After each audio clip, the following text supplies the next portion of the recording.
Hello, everyone, and welcome to the LeadHer Lounge. I'm Taylor Miller-Goulet. And I'm Erica Rivera, and this is the space where modern leaders come for fresh and practical takes on leadership. Welcome!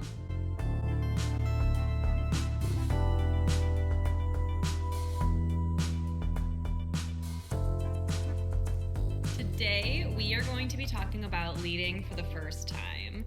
So we already had an episode 1, that has you asking yourself a couple of questions that helps you discover whether or not leadership really is a good fit for you, if that's really where your purpose is. So today we're going to go over a couple other things that we kind of wish we would have known when we were first-time leaders. And we're going to start and dive right into it by talking about building a support system of the influencers that are on your team. Mm-hmm.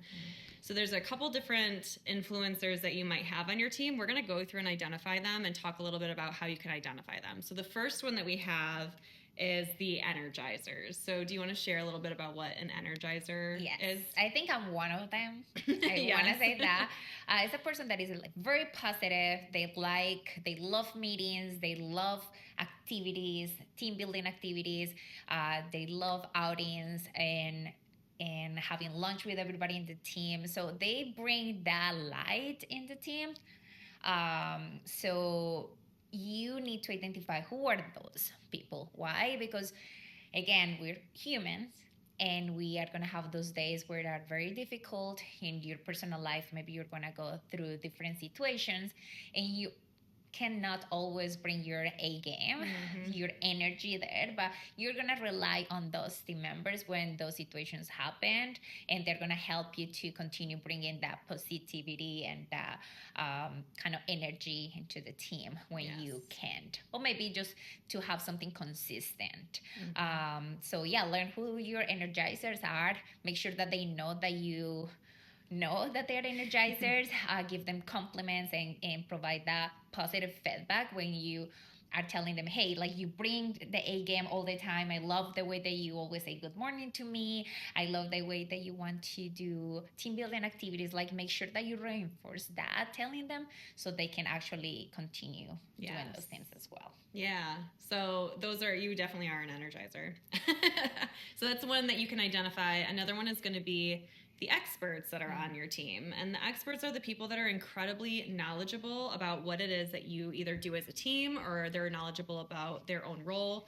And these are the people that you can lean on to kind of learn from them, honestly. So we'll probably say this with each one. You don't have to be good at every single thing. So just like you don't have to be like the most positive person in the room all the time, although you should be, but you don't have to bring the energy all the time.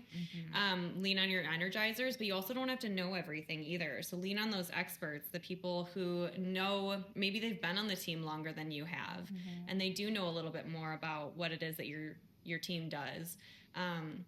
Or they're just like a wealth of resources and knowledge for your teams to lean on to, and always giving that recognition to them of like, hey, I'm coming to you because you're the most knowledgeable person on the team. So can you maybe share with the team why we do this process, or your best practices on how we do this process? Because I think they're going to learn a lot more from you than they might from me. Yeah, I love that. Best practices. People love sharing their best practices. So when you open the floor for them to kind of, be on the spot and like share those best practices, they will love that. Especially if somebody is an expert, they love that. They love the fact that they can help others, hopefully, and the fact that you're approaching them and showing that you're very vulnerable and you have humility, and they for sure will help you with anything you need. Again, as a leader, you don't have to be an expert on everything. It's impossible to be an expert, but you need to be an expert maybe in recognizing those different talents, skills, or the type of influencers you have in the team. Yeah. The third influencer that you could have on your team is the connector. And the connector. Yes. So that would be the person who is really good at building relationships, not just in the team, because they know everybody, but also outside of the team. It's not you guys are not in an island by yourself. You are working hopefully with other people, other departments, even different, you have clients as well. And maybe this person is good at learning names or learning what everybody in different departments do, and they will help you connecting with people. Networking, you're still, as a leader, you need to continue the networking portion of meeting people, learning what they do, for them learning what you do and how you do it as well, so that person will help you out with that. Maybe you're a little bit introverted. Again, you don't have to be everything. Not because you're a leader you have to be that extrovert person. No, lean on your influencers. Maybe that connector will help you meet other people, that because in the past, because you were introverted, you were haven't been able to do. I think as a leader too, you can be one of these yourself. So like you could be one of these influencers on your team too. Like maybe you are the connector. Maybe you have really good connections with people throughout your team, so you're good at pinpointing who to go to for help too. But no, I think that's perfect. I think they just really, they bring in additional resources from outside, but those are like people resources. Yeah, and sometimes they don't know that they are connectors. Sometimes they don't know that they are experts or they are energizers. But you can recognize that and bring that to them and like discover that potential, and making them know that you found that, like you realize that they're this type, or you think that they're this type of people, and they're gonna even flourish more because you found that potential. Yeah. And we have, I believe, 2 more. We do have 2 more. Okay. Yeah. So the 4th one is advocates, which is huge, especially if you're in a bigger company, maybe like a corporate type company, is having an advocate who's really bought into the company culture, the company vision, your team vision. Those people who, similar to the Energizers, are going to be really like all in with team outings and doing things together, team building, that kind of stuff. So those are really important people, especially when you're trying to like deliver a message. They're going to be the ones who are like, hey guys, we're doing this for the right reasons. Like, let's just do it together. So those are really great people to lean on when delivering maybe a message of change or something like that. Yeah. Yes. And the last one, and maybe it's going to be your less favorite at the beginning. Sometimes it can be. And we are trying to find like a good name for it, but it's kind of the person that is challenging you constantly. So the challenger. Yes. Very vocal about the way that they don't agree with some of the things that you are explaining, maybe with everybody in the team. Maybe the company's having a big transition, and they are like, no, but we're gonna do this, and they're challenging you a lot. Of course, at the beginning for you, especially as a new leader, it's gonna be very, very hard to have tough conversations with them, provide feedback, or maybe have a conversation when you learn and you're curious about their point of view. So you don't have just your mindset, your point of view, you're actually having somebody else's, because I'm pretty sure that a lot of other team members are going to have that specific challenger, quote unquote challenger, kind of thoughts, mentality. Yeah. So you need those people to be vocal, so you know what issues to address, how to address them.